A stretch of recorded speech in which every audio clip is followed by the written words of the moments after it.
the mockery at the table. The evening light shimmered through the tall glass windows of the Rivera family's favorite restaurant, a luxurious place filled with people who dressed to impress and talked as if their voices deserved attention. The tables were polished marble, the waiters wore crisp white shirts, and the chandeliers above looked like frozen waterfalls of light. Among the laughter and the faint music of a live violinist sat Amelia Rivera, a young woman whose heart felt smaller and smaller with every passing second. She sat quietly at the edge of the table, her fingers tracing the rim of her glass, pretending to listen to the cheerful conversations around her.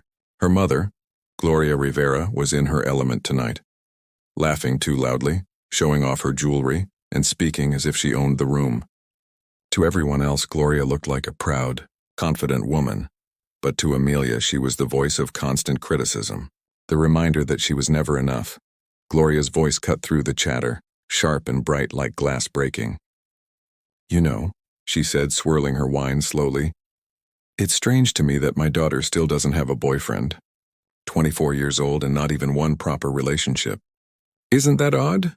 The words hit Amelia like cold water poured over her soul. The laughter that followed from her mother's friends stabbed at her chest. They weren't laughing out of cruelty perhaps, but out of the easy amusement of people who never imagined their jokes could wound. Amelia lowered her eyes, her dark lashes trembling as she forced herself not to cry. She had promised herself so many times she would not cry in public again, especially not in front of her mother's circle of wealthy, gossipy friends who loved nothing more than finding someone to mock.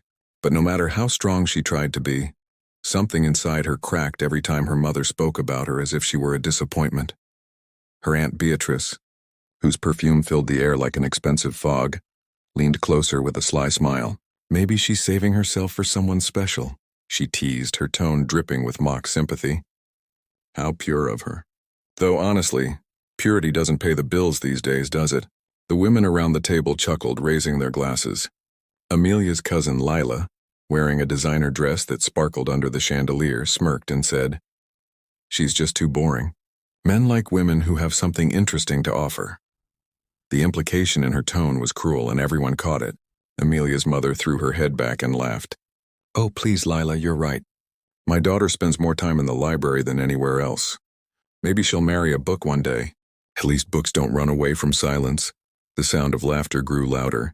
The waiter paused nearby, awkwardly frozen, unsure whether to pour more wine or simply disappear. Amelia sat perfectly still, every muscle in her body tense. Inside, she wanted to scream, to shout at them that she wasn't some fragile little girl to be toyed with. But her voice was gone, buried under years of her mother's disapproval and her family's constant measuring of worth through beauty, money, and the men who wanted you. She wanted to tell them that she had dreams, that she worked 2 jobs to help pay for her mother's debts, that she had ambitions far beyond their narrow world, but she couldn't. Because every time she tried to defend herself, her mother's eyes would flash with that warning, the kind that told her to sit still, be quiet, and not embarrass the family. The conversation shifted, but the humiliation lingered like smoke that wouldn't clear. Amelia stared at her reflection in the polished silverware. Her dark brown eyes looked dull from tears she refused to shed. Her lips trembled, but she bit down on them, forcing herself to remain composed. The laughter around her blurred into a distant hum until she heard her name again, her mother's voice now louder. "Maybe if she stopped being so serious all the time," Gloria said, "she'd attract someone. Men don't want a girl who thinks too much. They want someone fun, easygoing, someone who smiles, not someone who walks around as if she's solving the world's problems." The people at the table laughed again, and this time, Amelia felt her heart breaking for real. She wanted to vanish. The lights felt too bright, the air too heavy. She reached for her purse, pretending to check her phone, searching for an excuse to leave. But before she could stand up, she heard a calm, deep voice behind her, a voice she had never heard before. "Excuse me," it said, steady but strong. The sound silenced the laughter in an instant. The air changed. Conversations around them paused as people turned their heads toward the man who had just spoken. Amelia turned too, her breath catching in her throat. Standing there was a man in a perfectly tailored black suit, tall with dark hair brushed neatly back and eyes the color of a storm. His presence commanded attention without him needing to say a word. He looked like someone who had never been ignored in his life, the kind of man who carried power effortlessly. The restaurant staff immediately straightened up as if royalty had entered. The man's eyes found Amelia, and for a moment the entire world went silent. He walked toward her with deliberate grace, his steps measured, his gaze unbroken. When he reached her table, he stopped right beside her chair. Every eye in the restaurant followed him. Her mother blinked in confusion, half rising from her seat. "Mr. Blackwood," she said uncertainly, recognizing him. "Julian Blackwood." The name rippled through the room like a whisper of thunder. Julian Blackwood, the billionaire hotel magnate, a name that filled gossip magazines and business headlines alike. Women in every corner of the restaurant stared in open fascination. But Julian's eyes never left Amelia. He smiled, not the practiced smile of a rich man used to cameras, but something softer, something human. "Sorry I'm late," he said quietly, and before anyone could speak, he leaned forward and gently took Amelia's hand. "I hope you weren't waiting too long." Time seemed to stop. The laughter vanished, replaced by stunned silence. Amelia froze, her heart pounding so fast she thought it might burst. She opened her mouth to protest, but the warmth of his hand against hers stole her words. Her mother's friends looked from Julian to her, then back again, disbelief written on every face. "What is going on?" Gloria stammered, her painted smile faltering. You know each other?" Julian's expression didn't change.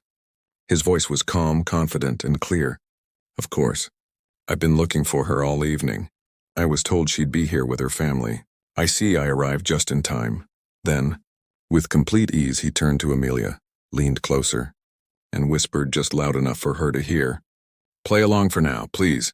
Before she could even breathe, Julian Blackwood, one of the most powerful men in the city, leaned down and kissed her. Not passionately, not possessively, but gently, respectfully, as if shielding her from the world. The restaurant gasped. Amelia's mother's wine glass slipped from her hand and shattered on the floor. Every head turned. Every conversation stopped. For Amelia, time dissolved.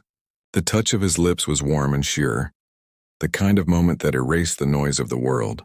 She felt electricity race through her veins, but more than that, she felt something she hadn't felt in years: dignity. When Julian pulled back, his eyes met hers again, soft but steady. He turned to the table, his arm still around Amelia's shoulders. "I'm Julian Blackwood," he said politely. "Amelia's boyfriend. I've been wanting to meet her family for some time now." Aunt Beatrice's jaw dropped. Lila looked like she might faint. Gloria's lips parted in complete disbelief. Around them, the other diners began whispering, unable to look away. The same people who had mocked Amelia moments ago now stared at her, as if she had transformed into someone else entirely. Julian continued smoothly. "I apologize for interrupting your dinner, but I couldn't let her sit here another minute without rescuing her." He smiled, that confident, unshakable smile that made the world bend around him. "Now, if you'll excuse us, I promised her we'd celebrate her birthday privately." And before anyone could react, he gently guided Amelia out of her chair, his hand steady on her back. The crowd parted as they walked toward the exit, the murmurs of curiosity following them like ripples in still water. Amelia's heart raced with confusion, fear, and something that felt dangerously like wonder. When they finally stepped outside into the cool night air, she turned to him, her voice trembling. "Why did you do that?" she whispered. "You don't even know me." Julian looked at her for a long moment, his eyes unreadable but kind. Then he said softly, "Because I couldn't stand the way they were looking at you." He opened the door of a sleek black car and gestured for her to enter. "And maybe," he added with a faint smile, "because I needed someone to save me too." Amelia hesitated, torn between disbelief and the strange calm his voice carried. The night breeze brushed her face, and for the first time in years she felt seen, not as her mother's disappointment, not as the quiet girl people mocked, but as someone worth protecting. She took a breath, looked at him one more time, and stepped into the car. As the door closed behind her, the lights of the restaurant faded into the distance. Neither of them knew it yet, but this single act, a kiss born out of courage and chaos, was about to change both their lives forever. The contract of pretend love. The city lights moved like rivers of gold outside the tinted windows of Julian Blackwood's car, and Amelia sat silently in the passenger seat, Her mind a whirl of questions, confusion, and disbelief. The events of the evening replayed again and again inside her head, every second of it more impossible than the last. One moment she had been the subject of her mother's cruel jokes, humiliated in front of her family and strangers alike. The next, the most powerful man in the room had appeared from nowhere, called her his love, kissed her in front of everyone, and walked her out like she was the only woman in existence. The air in the car smelled faintly of leather and pine, the soft hum of the engine filling the silence between them. Amelia kept her eyes on the window, watching the blur of headlights, trying to steady her breathing, her hands still trembling slightly in her lap. She wanted to ask him 100 questions, but she didn't even know where to begin. Everything about him, his voice, his calmness, his control, was both comforting and frightening at once. Julian, on the other hand, seemed entirely at ease, his focus steady on the road ahead. His profile looked sharp in the passing light, the strong jaw, the faint shadow of stubble, the quiet intensity in his eyes even when he wasn't speaking. When the car finally slowed to a stop in front of a quiet street cafe, he turned to her and offered a small smile that carried a strange warmth. "We should talk," he said simply, and the low timbre of his voice made the tension inside her ease just a little. He stepped out first, walked around, and opened her door, his gesture natural, almost gentlemanly. The sudden chill of the night air brushed against her skin as she stepped out, her heels clicking softly against the pavement. The cafe ahead of them was elegant but calm. Warm lights through the glass windows, the faint aroma of roasted coffee beans and pastries drifting into the street.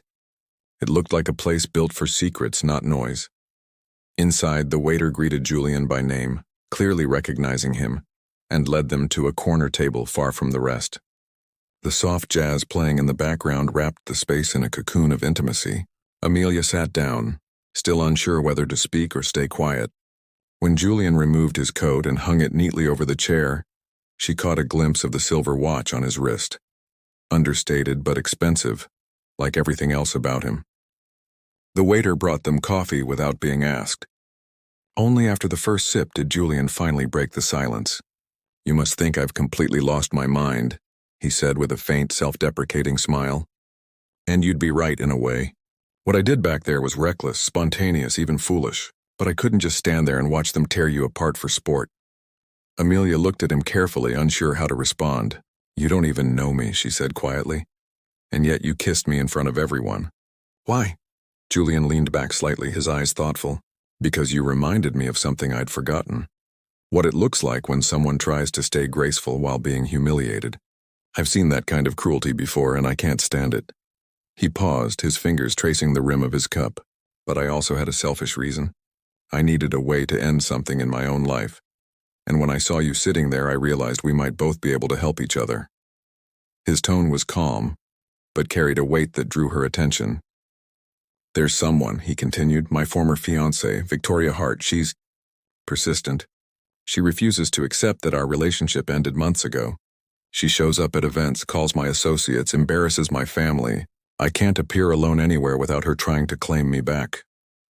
He looked directly at Amelia now, his eyes clear, his expression open. "So when I saw you tonight, I had an idea. I needed someone real beside me, someone who doesn't belong to my world of parties and publicity.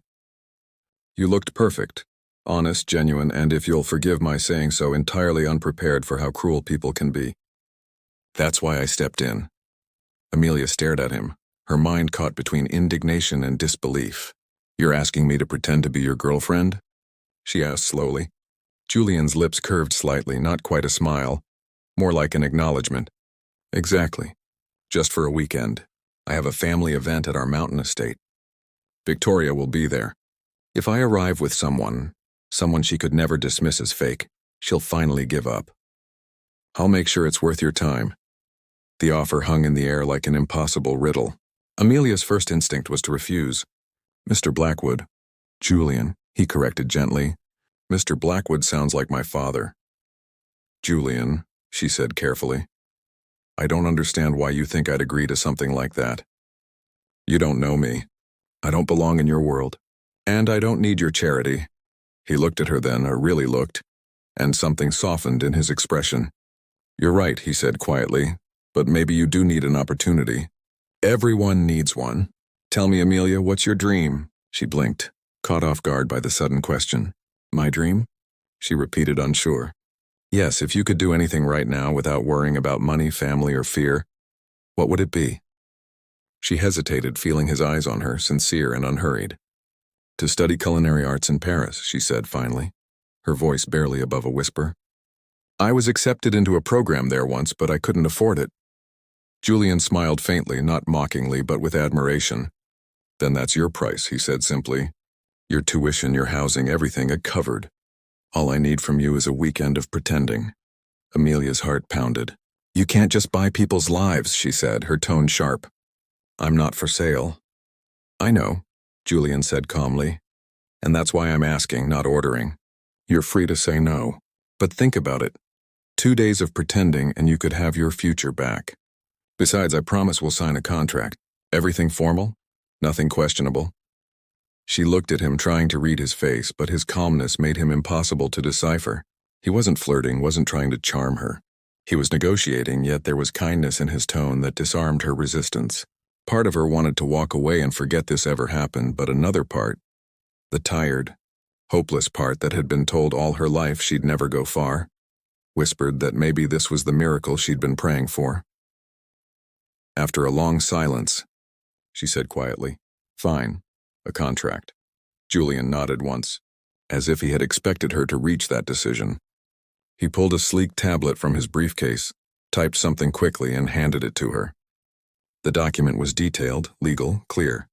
It stated that she would accompany him to his family's estate as his partner for 1 weekend, that her expenses would be fully covered, and that, upon completion, he would fund her education in full.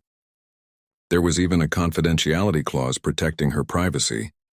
The precision of it all stunned her. You prepared this already? She asked. He gave a small laugh. Let's just say I'm always prepared. He signed first, his signature elegant and confident, then handed her the pen. Her fingers trembled as she wrote her name beside his. For a moment she just stared at their names together on the screen, side by side, as if fate had quietly linked 2 strangers in a single line of ink.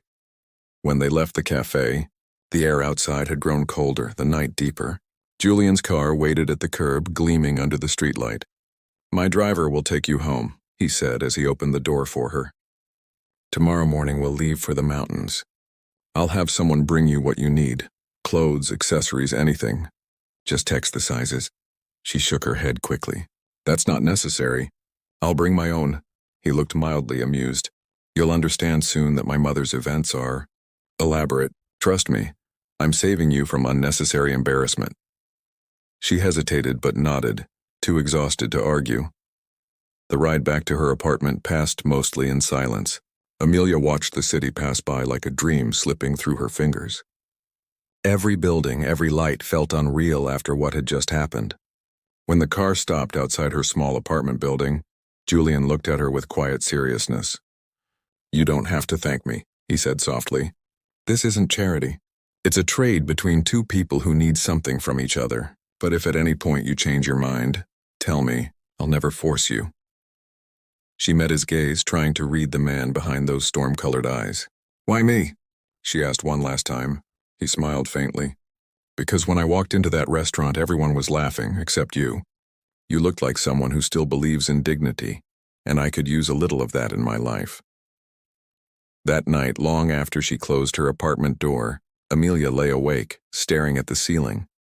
Her heart felt heavy and light at the same time. She didn't know whether she had made the biggest mistake of her life or the first real choice for herself. But she knew one thing. Tomorrow she would be leaving her ordinary world behind. When morning came, a sleek black car was already waiting downstairs. The driver handed her a box. Inside it was a dress of deep emerald silk, elegant but modest, and a note written in clean handwriting. Dinner with my family at 8. Don't be afraid. Jay. As the helicopter blades later cut through the afternoon sky and the city vanished beneath them, Amelia sat beside Julian, clutching her small purse, her heart racing as the mountains rose in the distance like a promise. The estate appeared below them like something out of a dream. Sprawling gardens, marble terraces, the lake reflecting the late sunlight like molten gold. Julian glanced at her, his expression unreadable yet oddly reassuring. "Welcome to Blackwood Estate," he said quietly. "Ready to play the part?" Amelia exhaled slowly, the sound barely audible over the whir of the blades. "I'll try," she whispered. "That's all I ask," he replied. And for the first time since the night before, he smiled. Not the smile of a billionaire who always gets what he wants, but of a man who, perhaps for once, hoped that pretending might lead both of them to something real. The weekend in the mountains, the helicopter blades slowed until the whirring faded into the soft hush of mountain air.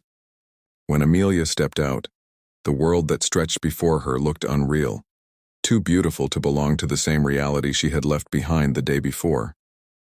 The Blackwood estate sat nestled in a valley of gold and green, framed by pines and rolling mist, the mansion itself a masterpiece of old-world architecture, its stone walls softened by ivy and the light of the setting sun. A long cobblestone driveway led to arched doors twice her height, and from somewhere inside came the distant sound of a piano. The air was clean, scented faintly of cedar and rain. For a moment, Amelia forgot to breathe. She had grown up surrounded by noise and struggle, the constant hum of city life, the smell of smoke, the feeling of walls closing in. Here everything was open and endless, a painting that seemed too perfect for her to step into. Julian watched her with quiet amusement, his coat draped over one arm. "Overwhelming, isn't it?" he said gently. And when she glanced at him, his eyes softened in the fading light. "You'll get used to it." The staff were already waiting. A butler, tall and dignified, bowed slightly as Julian approached. "Welcome home, sir. Everything is ready as you requested." His gaze flicked politely toward Amelia, and though his expression didn't change, she sensed the quiet curiosity beneath his calm exterior. Everyone knew Julian Blackwood, but no one had ever seen him arrive with a woman before. Amelia tried to smile, but her nerves got in the way. "Miss Rivera," Julian said formally. "This is Mr. Howard, who runs the estate. If you need anything, he'll make it happen." Mr. Howard nodded with perfect composure. "Of course, sir. Miss Rivera, if you would like, I can have your things taken to your room." Her room. The word sounded foreign. She clutched her small purse as if it were an anchor to reality. Julian noticed her hesitation and, without saying a word, reached for her hand. The gesture was simple but grounding. "Come," he said quietly. "Let me show you." They entered through towering doors into a hall bathed in soft light from golden sconces. The marble floors gleamed, and portraits of Blackwood's past looked down from the walls with eyes painted centuries ago. Every corner whispered of old money, power, and history. The staircase curved upward like something out of a fairy tale. Amelia followed Julian through the hall, feeling the weight of every step. She wasn't dressed like these surroundings demanded, wasn't polished like the women who probably filled these rooms during parties and events. She felt like a child wandering into a museum where she didn't belong. But Julian walked beside her without a trace of arrogance, as if this place were simply a backdrop to something that mattered far less: her comfort. "The family gathering starts tonight," he said, glancing at her as they walked. "It's a dinner, formal but not too intimidating. My mother will be there, my younger sister, and some family friends. I need you to stay close to me and play the part naturally. If you're uncomfortable at any time, just touch my wrist. That will be our signal." She nodded, not trusting her voice. When they reached the upper floor, he paused in front of a pair of white double doors. "This will be your room," he said. "It's across from mine." He smiled slightly at her raised eyebrow. "For convenience, of course. I don't want the staff speculating too much." When she stepped inside, she froze. The room was enormous. High ceilings draped with curtains that shimmered faintly in the sunlight. A four-poster bed covered in soft cream linens, and a balcony that opened to the view of the lake. On the dresser sat a bouquet of lilies, their fragrance filling the room, and beside it lay a garment bag made of fine fabric with a small note pinned to it. "For tonight, Jay." She touched the card lightly, her throat tightening. He had thought of everything. Hours later, when she finally looked at herself in the mirror, Amelia barely recognized the woman staring back. The emerald dress fit her perfectly, as if it had been made for her. Her hair, loosely pinned with a few soft curls framing her face, gave her a quiet elegance she had never known she possessed. The reflection didn't look like the girl her mother had mocked, or the one who used to cry into her pillow after another cruel remark. This woman looked strong, graceful, someone who belonged even in a place like this. Still, her heart pounded with anxiety. She had never been to a dinner like this, surrounded by the rich and the powerful, where every word could be judged and every gesture misread. When the knock came at her door, she turned quickly, hands trembling. Julian stood there, dressed in a black tuxedo that made him look even taller, his presence magnetic without trying. His eyes swept over her briefly, and for a heartbeat his calm composure faltered. "You look perfect," he said simply. And though his tone was steady, something sincere lingered in his voice. Amelia blushed, unsure how to respond.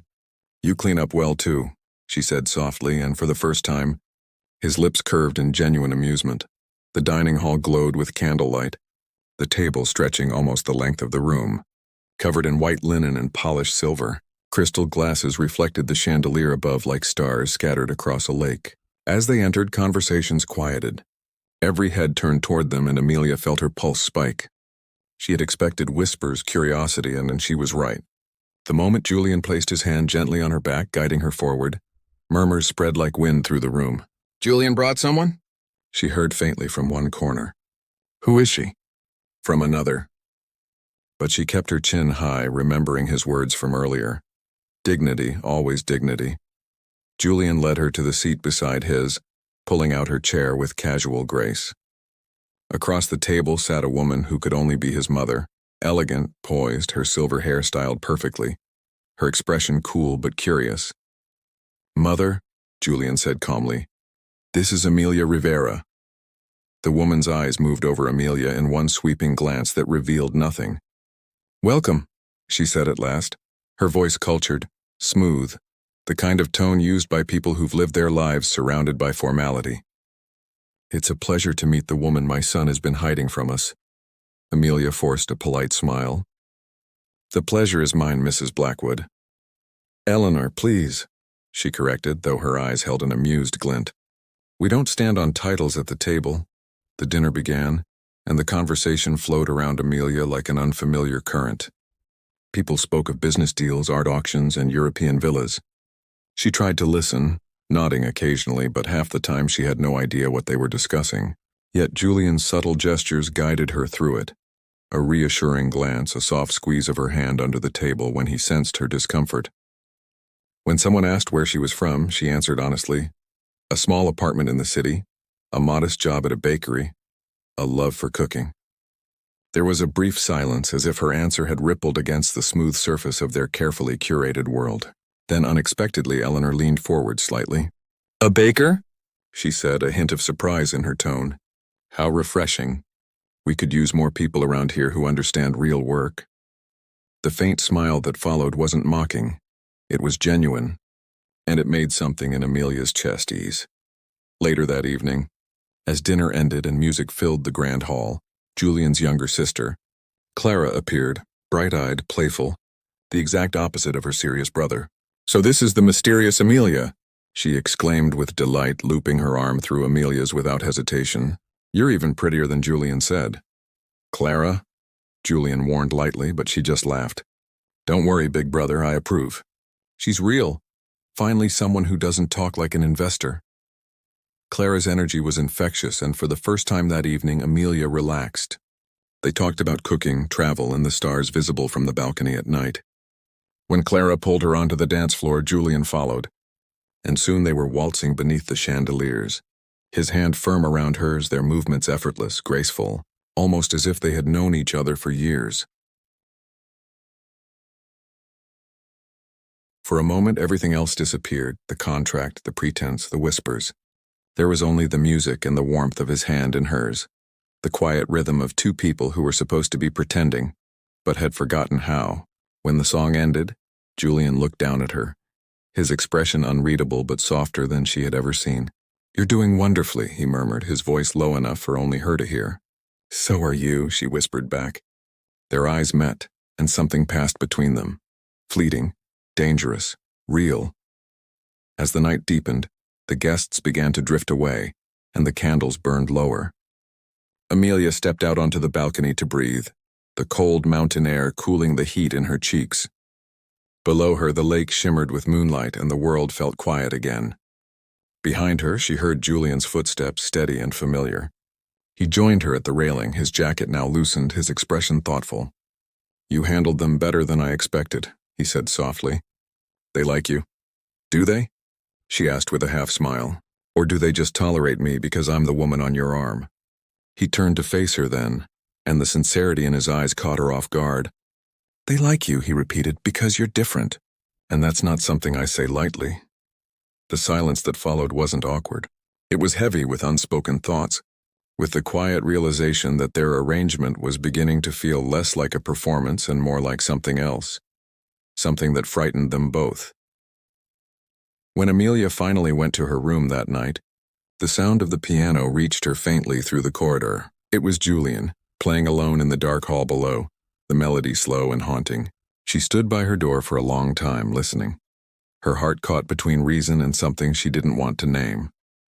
And as the last note faded into the night, she whispered to herself, barely audible, "What am I getting myself into?" But deep down she already knew. This weekend was not just about a contract anymore. It was the beginning of something that neither of them had planned, but both were powerless to stop. The past that haunts them. Both morning sunlight poured gently through the tall windows of the Blackwood estate, painting soft streaks of gold across the polished floor and the cream curtains that fluttered in the cool mountain breeze. The smell of pine and distant rain drifted in, and somewhere in the garden below, birds sang their delicate songs as if the world had forgotten its cruelty for a while. Amelia stood on the balcony outside her room, wrapped in a light shawl, her hair loose and tumbling over her shoulders. From where she stood, she could see the lake shimmering like glass beneath the morning sun and the reflection of the grand mansion stretching over it like a memory. It felt too peaceful, too far from everything she knew. Yet beneath that beauty was a strange heaviness in her chest, a quiet reminder that she was still pretending, still living a borrowed dream that wasn't hers. She touched the railing lightly, feeling the cold metal under her fingers, and thought about the life waiting for her back home. The cramped apartment, the endless hours of work, the tiredness that never left her bones. But even as she tried to recall it clearly, it was beginning to feel distant, like something that had happened to someone else. She turned when she heard footsteps behind her. Julian stood at the doorway, dressed casually in a white shirt and dark trousers, sleeves rolled up, his hair still slightly damp from a morning shower. The simplicity made him look younger, less like the powerful man she'd seen commanding attention the night before, and more like someone she might have met in another life. Someone real. "You're up early," he said, his voice warm but carrying that calm confidence that always made her feel both secure and unsettled at once. "I couldn't sleep," she admitted softly. "Too many thoughts." He nodded as if he understood. "This place does that to people. It looks peaceful, but peace can make you think about things you've been avoiding." He stepped closer, resting one hand on the railing beside hers, close enough that she could feel the faint heat of his skin. "What are you thinking about?" he asked gently. Amelia hesitated, her eyes fixed on the horizon where the mountains met the clouds. "About how easily people can make you feel small," she said finally. "My mother spent years reminding me of what I wasn't. Every choice I made, she found a flaw in it. Every dream I had, she called unrealistic. I thought I'd grown used to it, but last night I realized it still hurts. I thought I could ignore her voice in my head, but it's always there." She looked down, her voice trembling despite herself. "Even now, standing here in a place like this, wearing clothes I could never afford, pretending to be someone important, I can still hear her laughing at me." Julian was silent for a long moment. When he finally spoke, his voice was softer than she had ever heard it. "I know what that's like," he said quietly. "To have someone's words live in your head long after they've stopped talking." She turned to him, surprised. "You?" He smiled faintly, though there was no joy in it. "You think money protects you from that?" "My father was a man who believed love was a weakness. He built this empire with rules, not affection. When I was young, I thought if I achieved enough, if I became everything he wanted, he'd be proud.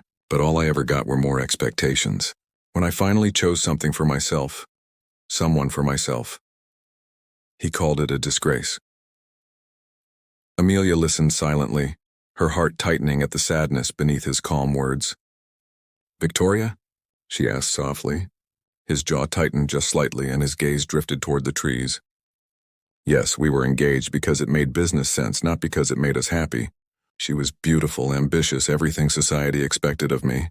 But I realized I couldn't love someone who treated people like pieces on a chessboard. When I broke it off, she didn't take it well. And my father, he called it my biggest failure, said emotion would ruin me. He paused, his voice lowering. He died a few months later before we could make peace. So now I live surrounded by everything he built, trying not to become him.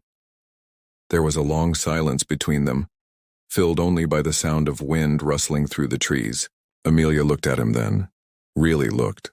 Not at the wealth, not at the reputation, but at the man carrying quiet scars behind his composure. "You're nothing like him," she said softly. "If you were, you wouldn't have helped me that night."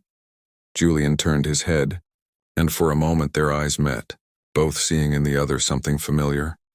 Pain, courage, the quiet will to keep going despite it all. "Maybe that's why I helped you," he said, his tone almost a whisper. "Because you reminded me of who I still want to be." The sound of laughter echoed from the garden below, breaking the spell. When Amelia looked down, she saw Clara walking across the grass, waving up at them with cheerful enthusiasm. "Breakfast is ready," she called. "Come down before Mother starts another lecture about punctuality." Julian chuckled softly, the tension fading from his face. "You'd better eat," he said lightly. "Eleanor doesn't forgive lateness." They walked together down the grand staircase, the air between them calmer but heavier with understanding. The breakfast table was set under a white canopy overlooking the lake, the kind of morning scene that belonged in a painting. Eleanor Blackwood sat at the head, elegant even in the soft light of day, reading from a tablet while sipping her tea. When they arrived, she looked up, her sharp eyes flicking briefly between them before softening slightly. "Good morning," she said smoothly. "I trust you both slept well?" Amelia nodded politely. "Very well, thank you." Eleanor smiled faintly, that precise, knowing smile of a woman who had seen everything and missed nothing. "Good, Julian rarely brings company here. It's refreshing to have new energy in this house." As they ate, the conversation turned light. Clara spoke about her art classes. Eleanor discussed the foundation she managed for rural schools, and Julian listened quietly, occasionally catching Amelia's glance and giving her a reassuring smile. For the first time, she felt like she wasn't an outsider here. The rhythm of the family, the warmth hidden beneath their polished manners, began to reveal itself. After breakfast, Julian excused himself to take a business call, leaving Amelia with Clara, who eagerly took her on a tour of the gardens. They walked through winding paths lined with roses and lavender, the air rich with fragrance. Clara was bright and full of laughter, her words tumbling out in endless enthusiasm. "You know," she said mischievously as they walked along the lakeside path, "I haven't seen Julian look this relaxed in years. He's usually so serious, so guarded, but since you arrived, he actually smiles." Amelia felt warmth rise to her cheeks. "We barely know each other," she said quickly, but Clara only grinned. "Sometimes that's all it takes. Some people spend years pretending, others just understand each other in a moment." When they returned to the house later, Julian was waiting near the terrace, his expression unreadable but his presence grounding. "How was your tour?" he asked. "Beautiful," Amelia said honestly. "It feels like the world stops here." He nodded slowly. "That's why I come here when everything feels too loud." Then, almost hesitantly, he added, "There's something I'd like to show you." He led her down a narrow path behind the gardens to a smaller building made of stone and glass. Inside was a different world, shelves of books, paintings, sketches, and a grand piano in the center. The air smelled faintly of old wood and paint. "My father built this for my mother," Julian explained quietly. "She was an artist before she gave up her career for the family name. After she passed, I restored it. It's the only place in this house that still feels like her." Amelia looked around, touched by the quiet reverence in his voice. On one of the tables lay a canvas half finished, a landscape of the lake at sunset. "You paint?" she asked in surprise. He gave a small, almost embarrassed smile. "Sometimes. It helps me think." She walked closer, studying the brush strokes, strong but uncertain in some corners, like emotions trying to find their way onto the surface. "It's beautiful," she said softly. "No one ever told me that before," he murmured, his eyes distant. "My father thought it was a waste of time." She turned to him, her heart aching at how familiar that sounded. People who don't understand beauty always call it a waste. Their eyes met again, and in that moment the silence between them felt alive, heavy with something neither dared to name. As the day faded into evening, the estate began to fill once more with guests, family friends, investors, and the same kind of polished strangers Amelia had seen at dinner. She wore another gown Julian's staff had chosen, this one a soft silver that shimmered under the chandeliers. The event was formal, a fundraiser for Eleanor's foundation, but to Amelia, it felt like walking through a dream. She greeted people, smiled when needed, and played her part perfectly. Yet beneath it all, she was aware of Julian watching her from across the room, his eyes finding hers even when surrounded by others. Each glance felt like a conversation in itself, silent, forbidden, but undeniable. It was late when she finally stepped out for air, escaping the hum of laughter and clinking glasses. The night was cool, the moon reflected perfectly in the lake. She walked down to the water's edge, the gravel crunching softly under her heels. Behind her, footsteps approached, slow and deliberate. She didn't need to turn to know it was him. Julian stopped beside her, silent for a while, then said quietly, "You've been remarkable tonight." "I just followed your lead," she replied, her voice calm but trembling inside. "You didn't need my lead," he said. "You belong here more than you think." She laughed softly, not mocking but sad. "No, Julian, I don't belong here. I belong to the world that watches from the outside." He looked at her then, and something shifted in his expression. Something raw, almost vulnerable. "Maybe that's why I like you here," he said slowly. "Because you remind me what this world is supposed to mean. Because you make it real again." The silence that followed was thick with everything unspoken. The reflection of the moon rippled gently on the lake, and in that quiet, she could feel the invisible thread tightening between them, a connection that neither of them had asked for but both were beginning to need. She turned toward him, her heart caught somewhere between fear and longing, and for a moment their faces were inches apart. His breath brushed against her cheek, his eyes searching hers not for permission, but for understanding. And then, as if the universe itself was holding its breath, Julian whispered, "Sometimes pretending can show you what's real." He didn't kiss her that night, though the air trembled with the possibility. Instead, he stepped back, his gaze heavy with restraint. "Good night, Amelia," he said softly. She nodded, her voice lost to the storm of emotions within her. When she finally returned to her room, her heart was still racing, her mind a blur of impossible thoughts. She lay awake for hours, staring at the ceiling, knowing that something had changed, not in the contract, not in the plan, but in their hearts. What had started as a rescue, a deal between strangers, had become something far more dangerous and far more beautiful. And though neither of them dared to admit it yet, the truth was already there, written in the quiet glances and the way their hearts had begun to beat to the same rhythm beneath the mountain sky, the truth that changes everything. The sun rose slowly behind the ridges of the Blackwood Mountains, spilling amber light over the lake until the entire surface looked like liquid gold.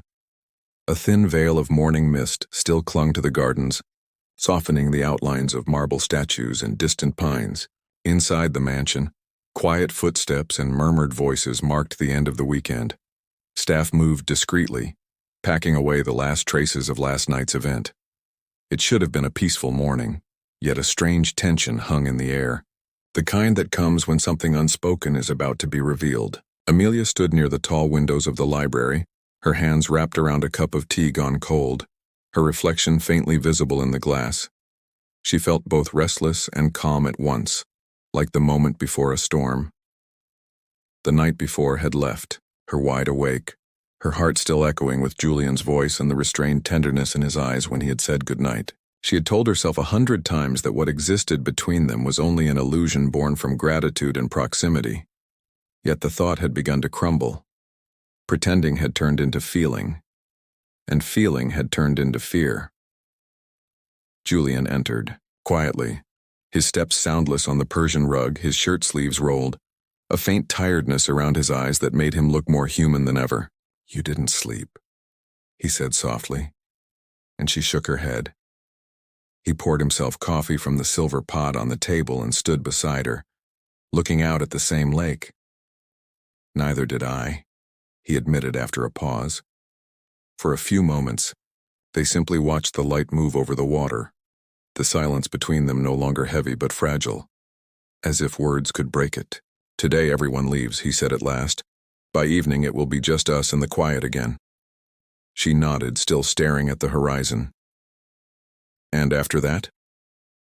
He glanced at her, his jaw tightening slightly. "After that, the contract ends, I suppose. You'll go back to your life. Paris, perhaps." She turned toward him, her voice trembling but steady. "And you? You'll go back to being the man who doesn't believe in love?" His eyes flickered, a mixture of surprise and pain. "Maybe," he said. "Or maybe I'll try to remember what it felt like to believe, even for a little while." Before she could respond, the sound of hurried footsteps echoed in the corridor. The door opened sharply and Clara appeared, her usually bright face pale. "Julian," she said breathlessly. "She's here." He froze, the cup in his hand lowering slowly. "Who?" "Victoria," Clara whispered, glancing toward Amelia with an apologetic expression. "She arrived unannounced with a few of the board members. She said she needed to speak with you before the guests depart." The silence that followed was sharp as broken glass. Julian's expression hardened for the first time since Amelia had known him. "Of course she did," he muttered, setting the cup down with deliberate calm. "Where is she now?" "In the main hall," Clara said. "And Julian, she's not alone. The press is with her." The words hit like a stone dropped in still water. Amelia felt her stomach tighten, her pulse quicken. "The press?" she repeated quietly. Clara nodded. "She claims she's here to expose something." Julian turned toward Amelia, his voice calm but urgent. "Stay here, I'll handle it." But Amelia shook her head firmly. "No. Whatever this is, it involves me too." For a long moment he looked at her, as if weighing the cost of letting her face what was coming. Then he nodded once and offered his hand.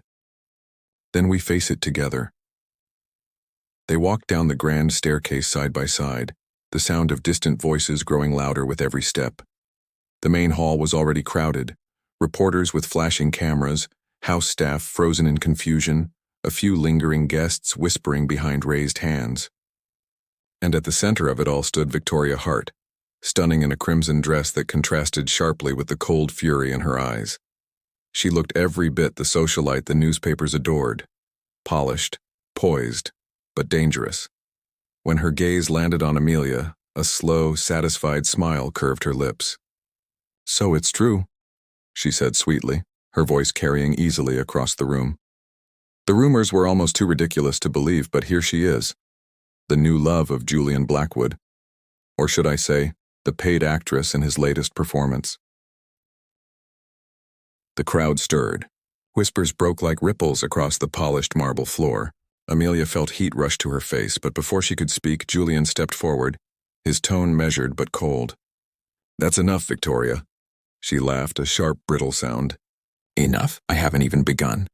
"I have documents, Julian. Signed agreements. A contract showing that this girl was hired to pose as your girlfriend for the weekend. Do you really think the world won't want to know that the great Julian Blackwood has to purchase affection now?" She lifted a folded paper dramatically from her purse and the cameras clicked in eager rhythm. Amelia's heart sank. It was the contract they had both signed, the one that had seemed harmless then. She turned to Julian, her voice low but steady. "How did she get that?" "My lawyer's office was breached last night," he said grimly. "I suspected it might happen." He stepped forward until he was standing between Amelia and the cameras. "If you want your story, Victoria, you can have it," he said, his voice hardening. "But let's tell it all.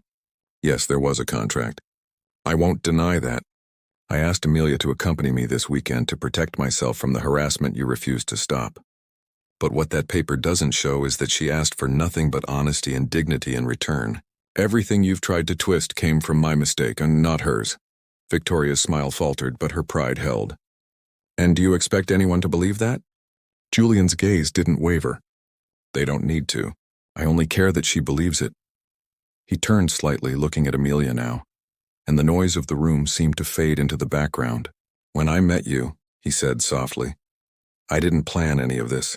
I just wanted to silence a rumor, to end a cycle of humiliation. But somewhere between pretending and protecting, I found something real. You showed me what it means to care without expectation, to stand tall even when the world laughs. You reminded me that love isn't a transaction, it's a choice. And if you walk away now, I'll understand. But if you stay, his voice caught briefly, the first crack in his calm composure. Then everything I have and everything I am is yours without condition. The room went still. Even the cameras lowered, the silence deep enough to hear the faint rustle of wind through the open doors. Amelia felt tears prick her eyes, not of shame but of release. For the first time in her life, someone was standing for her, not above her. She took a slow step forward, her voice clear though her hands trembled. I came here as a lie, she said quietly, but I'm leaving as the truth. I won't be anyone's story, not yours or the world's. I'm grateful, Julian, for what you showed me, but I can't let my worth be decided by wealth or pity. I have to find who I am without pretending. Her words hung in the air like the final note of a song. She looked at him one last time, a look filled with affection, sorrow, and pride, then turned and walked through the stunned crowd, her head held high. Cameras flashed again, but now the pictures they captured were of strength, not scandal. Outside, the sky had cleared completely, the mountains standing tall against the blue. The car waiting at the gate looked impossibly small against the vastness of the world beyond, but Amelia didn't feel small anymore. As she drove away, tears finally slipped down her cheeks, not because she was heartbroken, but because she was free. Free from humiliation, from fear, from needing anyone's approval to know her own value. Back inside, Julian watched her go through the window, his heart heavy yet strangely calm. Eleanor entered quietly behind him, her voice gentle. She reminds me of your mother, she said softly. Strong, honest, unafraid to walk away with dignity. He nodded, still staring at the fading car. I let her go because she deserves a life she chooses, he said. But I'll spend the rest of mine hoping she chooses to come back. Months later, the world had moved on. The scandal that Victoria tried to ignite fizzled into nothing when the truth of her manipulation surfaced. Julian's name cleared, his business untouched, but he carried the absence of Amelia like a quiet echo. He returned often to the mountain estate, to the lake that had witnessed their first real conversation, to the art studio where her laughter still seemed to linger. And then, one crisp spring morning as he stood by the same balcony overlooking the water, a familiar voice spoke behind him. You still paint the sunsets wrong, it said, warm and teasing. He turned, disbelief giving way to joy so pure it almost hurt. Amelia stood there, her hair caught in the wind, a small suitcase by her side. Paris was beautiful, she said softly, but it wasn't home. Julian crossed the distance between them in 3 strides, stopping just close enough that the air between them trembled. You came back, he whispered. She smiled, tears glimmering in her eyes. I came back because I wanted to, not because I needed to, and that makes all the difference. He reached for her hand, and when their fingers intertwined, it felt not like a rescue, but like 2 equals choosing each other. The mountains stood silent witnesses as the wind carried the faint scent of lilies from the garden below, the same flowers that had once greeted her when she first arrived. In the years that followed, people would speak of the Blackwood Foundation expanding into schools and scholarships across the country, of a certain culinary academy in Paris funded for students who couldn't afford their dreams, and of a quiet couple who never sought the cameras yet became a symbol of second chances. But those who had been there from the beginning knew the truth, that it all began with a girl who refused to let humiliation define her, and a man who learned that real love isn't about power or appearance, but about respect. And on quiet evenings, when the lake reflected the dying light of the sun, Amelia would often stand beside Julian, their hands entwined, watching the colors change and whisper softly, sometimes the lies we start with lead us to the truths we were meant to find. And Julian, his heart finally at peace, would answer, as long as you found yours, every mistake was worth it. The wind would rise again, carrying laughter through the pines, and the mansion that had once felt like a cage would become a home built not on wealth or appearances, but on the simple, enduring strength of love freely chosen.